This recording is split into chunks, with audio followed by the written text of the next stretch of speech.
The George Foreman Lean Mean Fat Reducing Grilling Machine. George Foreman's Lean Mean Fat Reducing Grilling Machine. He puts his name on it. It has my name on it. And it's very important. When you do something and sign your name, that means you really believe in something. Yeah. So this machine was designed with George Foreman and the American people in mind that, hey, we're going to eat what we want, but we're going to knock the fat out. We've had this since, I'm going to guess, around 2002 or so. We got it just when we were deciding to go out on our own and get an apartment. So we got it for Malcolm Xmas then. I might have a picture of that. If I do, I'll put it in here.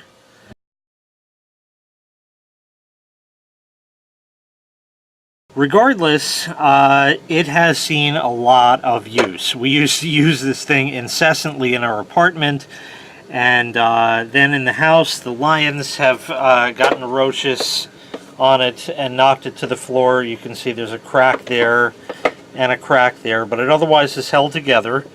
And it has a bun warmer on top, so you just open this up and you can sit on it, and that way you get a hamburger branded into your ass.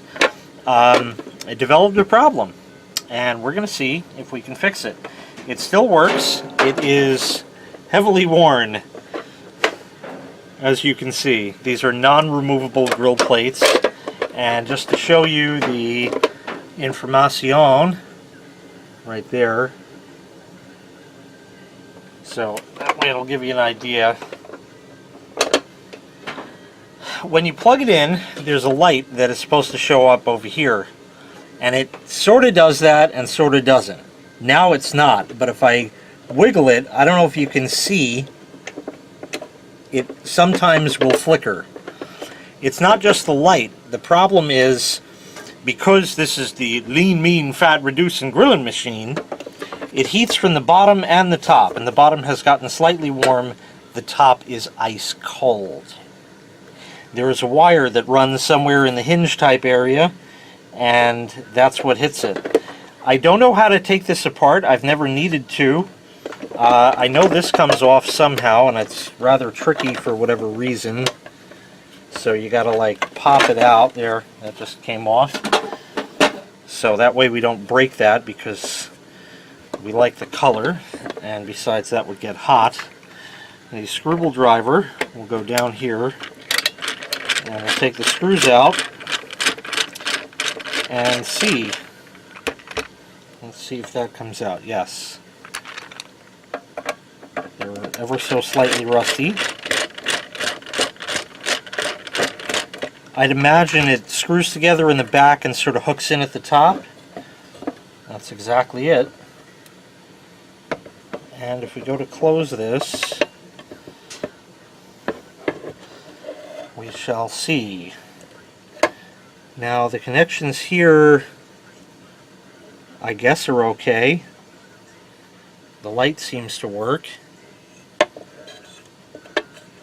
That seems alright also, as does that connector. So I guess we'll pull this cover. It's like a mica shield or something like that. I don't know if it's mica. This obviously is the heating element going around. It's on at this fakakta angle. Nope, that all looks good. Oh, damn. That's not a good thing. That means the problem is likely in the hinge type area, which would require a lot more disassembly than I had intended. So, I guess at least the good part is that these connectors look good still. They're not wanting to budge off of there, but we can work on that. I'll have to pull them, take out that, and I guess there's 2 screws, and let me start taking this apart some and we'll come back. I don't know if that has helped any. The wire is encased in, there's like a, I want to call it a ferrule or something. I'm sure the problem is in there. I mean, it's because the light and the element are common to the problem has got to be in these wires here somewhere. After taking all of these screws out, it has not revealed anything, although this comes off now, so that's handy. We'll set that aside. And I guess I have to take the bottom apart now. Never knew that this was going to be that complex. And there were 4 screws, so let me take those out.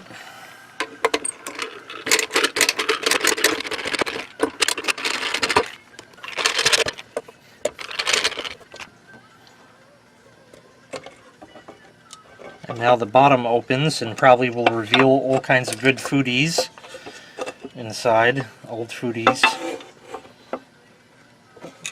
And in here, it sort of doesn't want to separate, but it's a pretty simple device. There's not too much. The problem has got to be in this wire that goes through, and